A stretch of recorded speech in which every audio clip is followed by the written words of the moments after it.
Dernier virage de regard croisé, un mot encore sur la CEDEAO. Basile Agbo, vous partagez avec nous le témoignage sur le cadre du Nigeria. Oui, effectivement, je partageais ce témoignage la situation que j'ai vécue. Donc je disais que notre chauffeur a été obligé, connaissant donc la voie, a été obligé de nous prendre plus que normalement, c'est-à-dire que de nous prendre de l'argent, plus que l'argent qui devait servir donc à notre transport. Et le surplus qu'il avait pris était destiné donc à distribuer à ces jeunes-là qui occupaient donc l'espace et qui devraient normalement laisser les douaniers faire leur travail.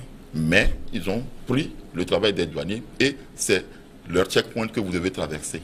Et en traversant, vous devez payer. À chaque niveau, vous devez payer. Et il a été obligé, notre chauffeur, de prendre avec lui un des leurs qui est monté à bord de la voiture. Il était devant. À chaque fois qu'il passe et qu'il fait la main comme ça, les autres le voient. Et il nous a fait traverser la frontière. On était arrivé jusqu'à Lagos. Avant qu'il descende. À l'aller, comme au retour. Pour revenir, on a encore appelé au niveau de Lagos. Il est venu et il est rentré dans le bus. Et c'est lui qui nous a fait traverser. Et je dis, j'ai traversé, je suis allé de Lomé au Nigeria sans montrer mon passeport. Et sans même montrer ma carte d'identité parce que ça ne servait à rien. Les jeunes étaient là, on leur a donné l'argent. Donc voilà un peu les situations qu'on vit. Si on avait refusé de payer cela, nous serions donc dans des tracasseries terribles. On ne pouvait même pas aller là où on voulait, au temps où on le voulait. Voilà. Donc, c'est des réalités qui sont sur le terrain. Et ces réalités, je crois que les présidents, les chefs d'État ou les gouvernants doivent... Les gouvernants le savent. Parce que j'ai suivi un certain nombre de trucs qui me fait comprendre que nos dirigeants connaissent cette réalité-là. Mais comment lutter contre cette réalité-là? Tout le problème est encore là-bas. Oui. Donc nos États ont ces difficultés-là à pouvoir gérer les bonnes intentions que nous avons parce qu'il se trouve qu'il y a des êtres humains qui continuent donc de se comporter comme eux ils le veulent au détriment donc du bonheur que les États sont en train donc rapidement, comment gérer ces difficultés? Non, je pense que mon frère Poussé avait proposé une solution par rapport aux vidéos. Vidéosurveillance. Mettre au niveau des frontières, c'est une très belle proposition. Et à part ces vidéos, il va falloir mettre en place d'autres éléments également qui puissent contrôler justement ceux qui prenaient les papiers, enfin vérifier les papiers et tout ça là. Donc je pense que, et surtout que dans la zone, il y a périodiquement des réunions au niveau des chefs d'état-major et donc lorsqu'il y a lieu de se réunir pour parler entre chefs d'état-major par rapport à la sécurité de la zone, et je pense que c'est l'occasion également de discuter de ces problèmes et de trouver une solution adéquate. C'est vrai, moi je ne suis pas spécialiste de la sécurité, c'est ces chefs d'état-major-là qui sont spécialistes en la matière. Je pense qu'il leur revient de proposer une solution durable par rapport à ce phénomène. C'est vrai que la corruption, on ne peut pas avoir corruption zéro, c'est vrai, mais on peut diminuer sensiblement la corruption au niveau des frontières. Un mot? Oui, il faut dire que par rapport aux solutions, je peux proposer un triptyque. D'abord, justement, la vidéosurveillance. Et au-delà de la vidéosurveillance, il va falloir, on le dit, on le sait tous, celui qui a la connaissance a le pouvoir. Il va falloir qu'on multiplie les sensibilisations pour les populations. Il faut que les populations entrent en possession de la connaissance de leurs droits, connaissent quel est leur droit et quel est leur devoir quand ils arrivent au niveau des frontières. Et donc, avec ça, on peut maintenant passer à un troisième niveau, c'est créer une agence qui va être bifurquée, une première qui sera chargée de visualiser les vidéosurveillances et une seconde qui pourrait être, comme on le crée pour les polices, une police de la police, c'est-à-dire ceux-là auxquels les populations pourraient faire recours quand ils constatent qu'ils veulent se faire tout simplement anarquer au niveau des frontières. Je constate que vous serez un bon dirigeant au niveau de la CEDEAO. Le Cameroun, on va dire juste quelques mots là-dessus. 2 responsables d'écoles publiques ont été récemment kidnappés par des inconnus à Bouéa, au sud-ouest du Cameroun. Des observateurs pointent du doigt des séparatistes anglophones. Les interrogations, les inquiétudes et les angoisses à Bouéa, comme dans tout le sud-ouest anglophone du Cameroun, les populations ont la main sur la tête depuis le 25 mai dernier, jour où Georgina Enanga Sanga, proviseur du collège public Bolifamba, et Eric Ngumba, principal de l'Académie baptiste camerounaise Yoke Miyuka, ont été enlevés. Le cas du Cameroun, Basile Ago, devient très inquiétant, surtout dans la région anglophone. On sait que cette région se sent très marginalisée, mais les actions que mènent les séparatistes pour se faire entendre laissent à désirer. Oui, effectivement, parce que on a comme l'impression que certains veulent, parce que il y a des difficultés, il y a des problèmes qui se posent dans le milieu, et donc choisissent la voie la plus abjecte. La plus abjecte. Parce que ce n'est pas en kidnappant les gens dans les zones françaises que le problème va être résolu. Et si par exemple dans les zones françaises, les gens, des hommes aussi veulent faire la riposte pour aller kidnapper, non. Je crois qu'il va falloir un travail de conscientisation. Parce que c'est courant maintenant que dans la zone anglaise, les gens, dans la zone française, les gens viennent pour enlever des directeurs d'école, et parfois même c'est des prêtres, et c'est des religieux, etc., etc. Et on a comme l'impression que la zone française est devenue une cible pour les séparatistes dont nous sommes en train de parler, et je crois que ce n'est pas pour renforcer la liberté, la sécurité dans le paysage camerounais. C'est vrai que la réalité, elle est là. Nous savons tous que la zone anglaise a été défavorisée pendant longtemps. Des écoles et tout là, ils s'en plaignent, c'est vrai. Et c'est vrai que pour résoudre ce problème-là, il faudrait que les responsables, les dirigeants du Cameroun prennent à bras le corps cette forme de frustration qui naît dans la zone anglaise, qui considère qu'on ne les regarde pas, on ne tient pas compte d'eux. Et il faudrait réellement qu'on leur fasse cette vue-là, on se dirige vers eux pour leur donner la chance de se dire que nous sommes nous aussi des Camerounais et que nous avons les mêmes droits face donc à leurs responsabilités que nous avons dans le pays. Je crois que c'est ça qui crée la frustration. Mais de là à ce que donc on encourage, qu'on kidnappe les gens matin, midi, soir, je crois que ce n'est pas une bonne chose. Aux dirigeants camerounais de prendre le problème à bras le corps et d'éviter que donc le Cameroun sombre dans une situation de guerre civile, parce que c'est ça qu'il faut éviter. C'est vraiment ça qu'il faut éviter. Pas comme Paul Biya est le président du Cameroun, mais est-ce que vous avez l'impression qu'il est plus président du Cameroun francophone qu'anglophone? C'est ce que les réalités laissent croire. C'est-à-dire que pendant plus de, des années durant, eh bien, le Cameroun anglophone a été marginalisé. Et c'est comme, vous voyez, le delta du Niger au Nigeria, eh bien, les gens sont obligés de prendre les armes. C'est vrai que la violence ne résout pas les problèmes.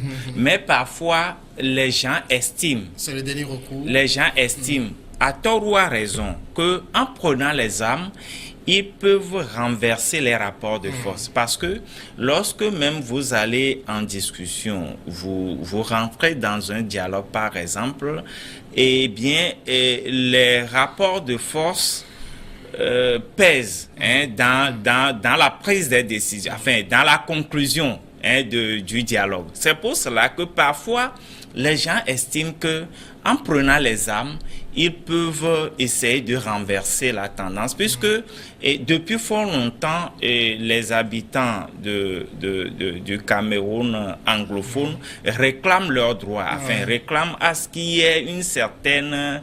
le développement. Vous allez voir même que dans pratiquement les pays, dans tous les pays où il y a des zones minières, des zones minières, vous allez voir que pratiquement c'est la même chose qui se passe. C'est-à-dire que la population minière est marginalisée par rapport à ses droits.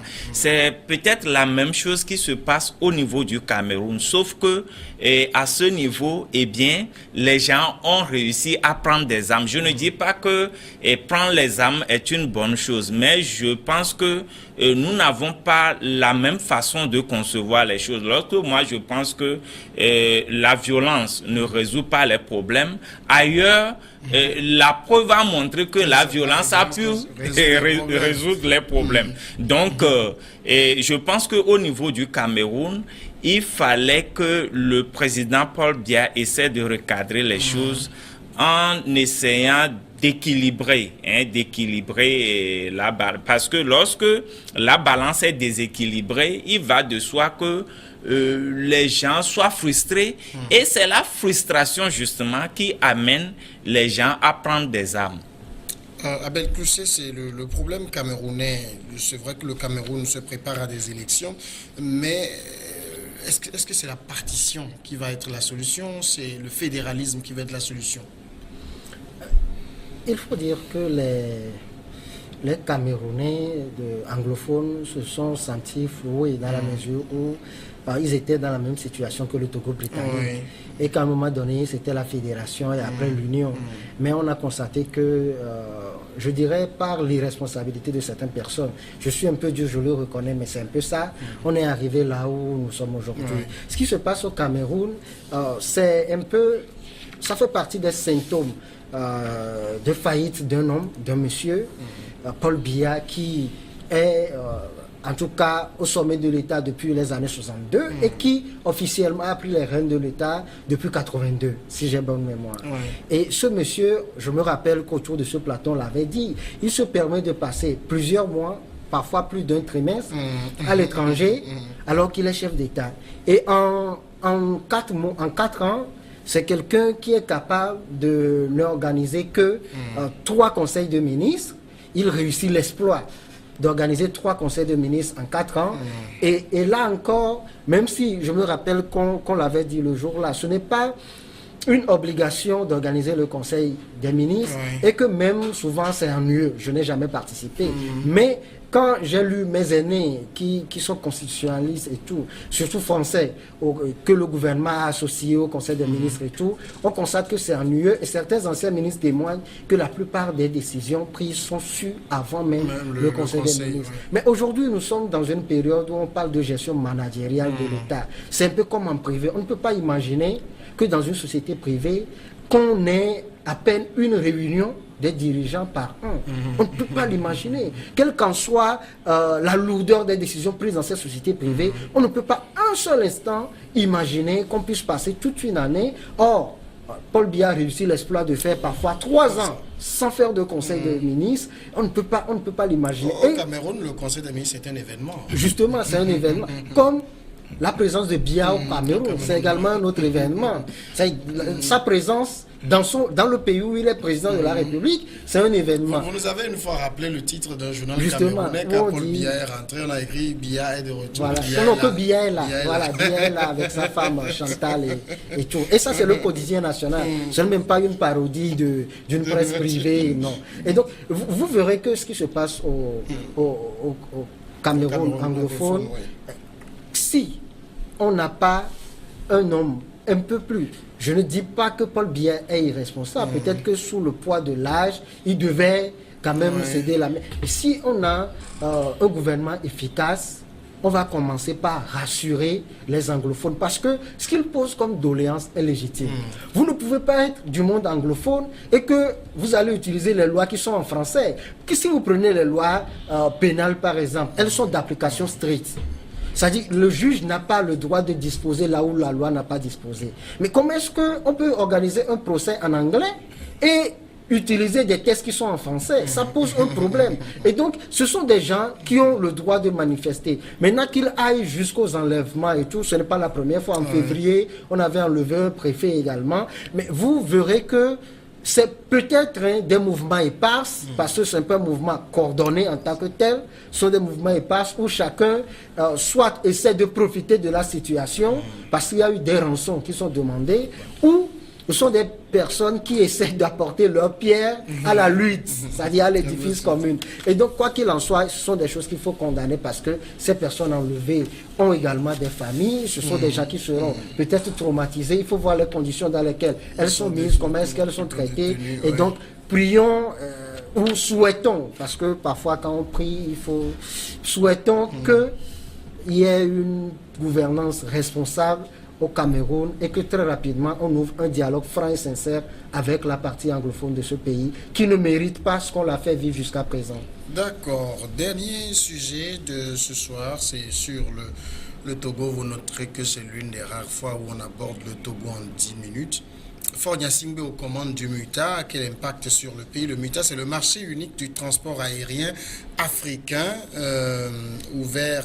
Il y a eu donc une rencontre de travail ministériel sur l'opération de nationalisation du MUTA. Les travaux donc se sont déjà achevés. Ces travaux sont déroulés à Lomé au Togo. Je rappelle que le marché unique du transport aérien africain est l'un des 12 projets phares de l'agenda de 2063 de l'UA. Il vise à créer un seul et unique marché de transport aérien en Afrique, à libéraliser l'aviation civile sur le continent et à y impulser l'intégration économique. Alors, Basile Agbo, on sent puisque le chef de l'État togolais a été désigné comme le champion du MUTA, mais on sent le président togolais quand il a de grands dossiers comme ça, très impliqué, il se met sur le travail pour réaliser les objectifs qui lui sont assignés. Effectivement, c'est un vrai constat que vous faites. Et cela prouve également que le chef de l'État togolais s'implique beaucoup lorsqu'il s'agit donc des affaires de l'Afrique, des affaires sur le plan international. Et il réussit ces paris-là. Je crois que depuis que le MUTA lui a été confié, tout le travail qui a été fait autour du MUTA pour arriver aujourd'hui à ce stade-là, je crois qu'il faut le féliciter en cela. Il faut le féliciter en cela parce que nous savons que l'Afrique a besoin de ces marchés communs, surtout aériens, parce que nous nous rappelons de Air Afrique, avec tous les problèmes que ça a généré, et donc Air Afrique avec Ibiza et donc tout ce que ça traîne, et ça fait que l'Afrique aujourd'hui a besoin vraiment de renforcer ce commerce aérien. Et donc, félicitations, donc, comme j'étais en train de le dire au chef de l'État, parce qu'il réussit toujours dans ces trucs-là. Mais il faudrait quand même qu'on prenne les mesures pour que nous ne retombions pas, le MUTA ne retombe pas dans ce que Air Afrique fut. Voilà, parce que vous savez, Air Afrique a été géré d'une façon très désordonnée. On a vu les employés de Air Afrique qui prennent l'avion pour aller donc à des distances très longues à 25 000 francs. Vous voyez, et puis ça a été géré d'une façon, je ne sais pas comment, quelle morale financière a été à la base donc de la gestion de Air Afrique, et il ne faudrait pas que MUTA tombe dans ce travers-là, dans ces mêmes travers-là. Et donc il faut prendre toutes les dispositions pour que vraiment le MUTA puisse réussir. On a vu des enfants, vous savez, j'avais des amis quand j'étais élève, des enfants des pilotes d'Air Afrique qui attendent leur père à l'aéroport. Et lorsqu'ils passent, ils vont en vacances, au moins 4-5 montent dans l'avion comme si c'est un taxi qui passe. Ils montent dans l'avion sans payer et puis ils y vont. Maintenant, on demande que l'argent d'Air Afrique a des problèmes, a des difficultés. C'est parce qu'eux-mêmes, ils se sont servis de l'Afrique. Donc, il faudrait qu'une rigueur puisse régner dans les trucs du MUTA pour qu'on n'assiste plus à ce que Air Afrique est devenu. Mais bravo au chef de l'État pour ce travail qui a été fait, mais il faut prendre toutes les précautions pour que nous ne tombions pas dans ces travers-là. Alors, pas comme quand je vois l'expression de votre visage, ça veut dire quoi que comment vous appréciez le travail du président de la République togolaise? Non, mais il a fait un bon travail. Il a fait un bon travail. Je pense qu'il est arrivé à relever le défi. Par rapport à ce qu'on lui a confié, il a pu faire ça. Mais nous restons au plan scriptural, c'est-à-dire pour le moment, c'est des tests, comme nous l'avions dit. On a harmonisé les tests, il y a le mémorandum d'entente qui a été signé. Voilà, donc ce n'est pas encore rentré dans la réalité. Parce que lorsque nous prenons le cas d'Air Afrique, eh bien, moi, je ne suis pas étonné. C'est-à-dire quoi? Le fantôme d'Air Afrique plane sur le MUTA? Non, je ne suis pas étonné quand nous voulons prendre les pays individuellement par rapport à leur gestion. Lorsqu'on me dit tout à l'heure que... qu'il y a eu Air Togo aussi. Oui, il y a eu Air Togo. Oui, pourquoi ces compagnies n'ont pas pu résister? Lorsqu'on me dit par exemple que lorsqu'un chef d'État rentre dans son pays, c'est un événement. Eh bien, il va de soi. Vous voyez, c'est-à-dire que ceux qui vont gérer le MUTA ou ceux qui ont géré Air Afrique ne sont pas à l'extérieur de l'Afrique. C'est vrai qu'à un moment donné, lorsque Air Afrique éprouvait énormément des difficultés, on avait fait venir des Européens pour pouvoir prêter main forte à la compagnie. Mais je pense que le MUTA ou Air Afrique était destiné premièrement aux Africains. Bon, c'est vrai que nous pouvons dire qu'il y a des techniciens, qu'il y a des hommes intègres qui vont diriger la chose, mais lorsque nous prenons les pays pris individuellement, je pense que la gestion, il y a quand même des pays qui font siennes, des gestions assez hasardeuses.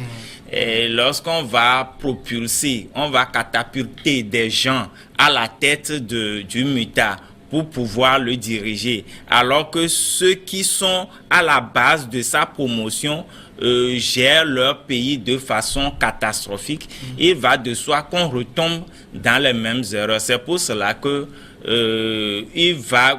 je veux être beaucoup plus positif pour dire qu'il faudrait que on essaie de donner cette gestion-là aux hommes de rigueur, aux hommes de grande qualité, aux hommes de valeur. Abel Clousset, sans doute que le président de la République togolaise qui pilote aujourd'hui l'opérationnalisation du MUTA et tous ceux qui l'entourent sont conscients de cette réalité d'Air Afrique et aussi du manque d'orthodoxie financière et dans la gestion du continent en général. J'ose le croire parce que, contrairement à ce que plusieurs disent, quand vous allez, malgré l'échec de la politique de la plupart des présidents africains, dans des palais, il y a des gens intelligents, des gens très intelligents dans des palais, qui parfois même ont fait leurs preuves ailleurs. Donc, j'ose croire qu'ils sont au courant de toutes ces choses. Moi, je dirais deux choses. D'abord, avant de venir au projet lui-même, il faut voir... le fait que le président Faure Gnassingbé a eu à prendre la tête de ce projet, je crois que je pense que ce fut en janvier dernier. À Kigali. À Kigali. Non, à Kigali ou en Éthiopie, je crois. On peut dire, c'était en marge du sommet, du 30e sommet de donc ça pourrait être en Éthiopie. Voilà. Donc, on peut dire tout ce qu'on pense, mais aujourd'hui, il y a un secteur qui est en souffrance au Togo, c'est le secteur hôtelier. Il y a eu quand même, cette semaine, il y a eu quelque chose, ou la semaine passée, cette semaine, il y a eu quelque chose quand même qui est rentré, si je veux parler de façon assez vulgaire. Donc cette réunion a eu quand même à apporter de la clientèle à certaines personnes. Au moins sur ce point, c'est positif pour le monde économique togolais. Mais pour généraliser, et je vais parler quand même de l'aspect économico-social de ce projet. Quand vous voyez l'espace africain, 80% je dirais, du trafic aérien est assuré par des compagnies qui ne sont pas africaines. Or, quand on voit le moyen de déplacement le plus sûr au monde, c'est l'avion. C'est l'avion. Et on ne peut pas parler d'émergence, de devenir pays développé si on ne développe pas le secteur aéronautique. Et donc, naturellement, ça fait partie des métiers de demain. Oui. Et si l'Afrique est en marge ou rate également ce train, on verra que l'Afrique, demain, peut-être en 1900, puis on dit c'est un projet 1963, en 1963, on va encore être là pour parler de émergence. Donc, pour moi, le fait que c'est un métier ou c'est un secteur qui nourrit plus de 8 millions de bouches en Afrique, c'est un secteur qui mérite l'attention. On parle fort heureusement d'un emploi direct d'environ 300 000 qu'on va créer. J'espère très sincèrement que les fruits vont donner la promesse des fleurs parce que on se connaît un peu en Afrique, surtout quand c'est l'Union africaine, c'est pas la CEDEAO, je l'avais dit, la CEDEAO fait mieux, largement mieux que l'Union africaine. Il se peut également que ça fasse flot. Merci. Abel Clousset, vous êtes juriste, pas comme Dossé Soré, émergence-togo.com. Merci à vous également, Basile Ago, DP de Freedom Fighters. Merci à vous aussi d'avoir suivi cette émission. À demain.